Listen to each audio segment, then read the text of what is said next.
అంగన్వాడీల సమ్మెపై ఏపీ ప్రభుత్వ సలహాదారు సజ్జల రామకృష్ణారెడ్డి స్పందించారు. రాజకీయ కోణంతో ఆందోళనలు సరికాదంటూ కూడా సజ్జలు స్పందించారు. కొన్ని డిమాండ్లకు ప్రభుత్వం సానుకూలంగా ఉందని, వచ్చే జూలై నుంచి జీతాలు పెంచేందుకు ప్రభుత్వం సిద్ధంగా ఉందని సజ్జల తెలిపారు. 10 రోజుల్లో విధుల్లో చేరాలని అంగన్వాడీలను సజ్జలైతే కోరారు. ఎస్మా పేరుతో బయట లేరంటూ కూడా అంగన్వాడీలైతే అన్నారు. ఏది చేయగలమో స్ట్రెచ్ చేయగలమో అంతా ఇచ్చేస్తాం. దాని తర్వాత కానప్పుడు అర్థం చేసుకోమని చెప్తాం. ఇప్పుడు కూడా అర్థం చేసుకోమని చెప్తున్నాం. అయితే సిచ్యువేషన్ ఎందుకు చెప్తున్నామంటే మీరే అడుగుతున్నారు కాబట్టి నోటీసులు ఇచ్చారు కదా అంటారు, అది బెదిరించడానికే అంటారు. కానీ సిస్టమ్ అయితే నడవడానికి ఒక ప్రాసెస్ అయితే ఇనిషియేట్ చేయాలిగా. ఇందులో భాగంగా చేసింది. ఇందులో ఎవరిని బెదిరించడానికి ఏదో చిన్నపిల్లలు కాదు, అందరికీ తెలుసు పెద్దవాళ్ళు.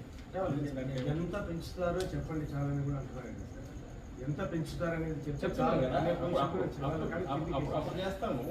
ఇప్పుడు పెంచడం ఉంది, ఇప్పుడు ఎందుకు చెప్పాలి? ఎప్పుడైతే పెంచుతారో వాళ్ళకి చెప్పుకోవడానికి ఇదే ఇది కాదు కదా. సంతృప్తి వాళ్ళు చేయగలిగింది చేస్తారు, మనం చేయగలిగింది చెప్పి ప్రభుత్వం వైపు నుంచి జూలైలో నుంచి చేస్తా ఉంటాం. చెప్పగలిగింది చెప్తాం, ఆ రోజు చూస్తాం, రీజనబుల్గా పెంచుతాం. ఒకవేళ ఏ కారణంలో ఉన్నా, ఒకవేళ అబద్ధం ఆడినా కమిట్మెంట్ ఇస్తున్నాం, ఒకవేళ దానికి మాట తప్పారనుకుంటే ఆప్షన్ ఎప్పుడు ఉంటుంది కదా. ఇంతమంది పిల్లలను తల్లులను వీళ్ళని ఇబ్బంది పెట్టారు, లక్షల కాంగ్రెస్ పార్టీ సంబంధించి. ఆ రోజు చేయకపోతే ఆ రోజు ఆప్షన్ ఎలా ఉంటుంది కదా. అమ్మే అస్త్రం అనేది ఆఖరి ఆయుధం, దాంతోనే అన్నీ సాల్వ్ కావు. కానప్పుడు కొన్ని అయినవి తీసుకొని మళ్ళీ వాయిదా వేసుకోవాలి. ఒకవేళ ఆ రోజు నిజంగా అనుకున్నంత రాలేదు, ఆశించినంత అనుకుంటే ఆ రోజు అప్పుడు ఆప్షన్ ఎలా ఉంటుంది? ఓపెన్ వాళ్ళ చేతిలోనే ఉంటుంది. అంతవరకు ఇంతమందిని సఫర్ చేయాల్సిన అవసరం లేదు.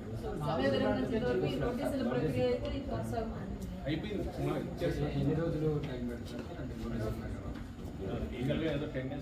సార్ చర్చలు జరిపారు. ఆయన ఆ రోజు కూడా అదే మాట అన్నారు, జీతాలు పెంచమని. ఈ రోజు కూడా ఎంత రిక్వెస్ట్ చేసినా 4 గంటలు అడుక్కున్నప్పుడు కూడా వేతనాలు పెంచే ప్రసక్తే లేదన్నారు. జూలైలో పెంచుతామన్నారు. జూలైలో పెంచామనేది ఇప్పుడు డిక్లేర్ చేయండి, అందరికీ వార్త అందించాలంటే మీరు ఖచ్చితంగా వాళ్ళకి జూలైలో పెంచామని చెప్పండి అంటున్నారు. మీరందరూ ప్రశ్నిస్తే కూడా పత్రికా ప్రతినిధులు మరి పెంచలేమని చెప్తున్నారు. మరి 5 సంవత్సరాలు కట్ ఆఫ్ డేట్ పెడుతున్నారు. 5 సంవత్సరాల్లో ఎన్నిసార్లు రేట్లు పెంచాలో ఆలోచించండి అంటే ఆ విషయం పలకడం లేదు. 48 సంవత్సరాల నుండి అతి తక్కువ గౌరవ వేతనంతో ఈ రోజు వరకు పనిచేసినప్పటికి కూడా 11,500 రూపాయలు వర్కర్స్కి, హెల్పర్స్కి 7,000 రూపాయలు, మినీ వర్కర్స్కి 7,000 రూపాయలు ఇస్తున్నారు. ఈ గౌరవ వేతనాలతో ఏ విధంగా మహిళలు కుటుంబం పోషణ, మరి అంగన్వాడీ సెంటర్లకు సంబంధించి కూడా చర్చల సందర్భంలో మేము స్ట్రైక్లో ఉన్నామని ఇప్పుడు మాత్రమే బిల్లులు వేతనాలు అర్జెంటు వేశారు.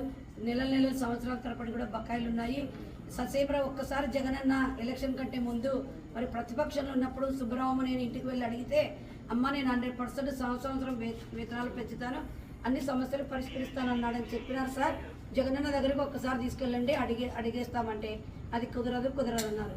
ఏ ముఖ్యమంత్రి అయినా ఇంతమంది ముఖ్యమంత్రులు వెళ్ళిపోయినారు ఈ పార్టీకి. ఈ రోజు వరకు ఏ ముఖ్యమంత్రి కూడా అపాయింట్మెంట్ ఇవ్వకుండా ఇట్లా వేతనాల విషయంలో సరే, సమస్యల విషయంలో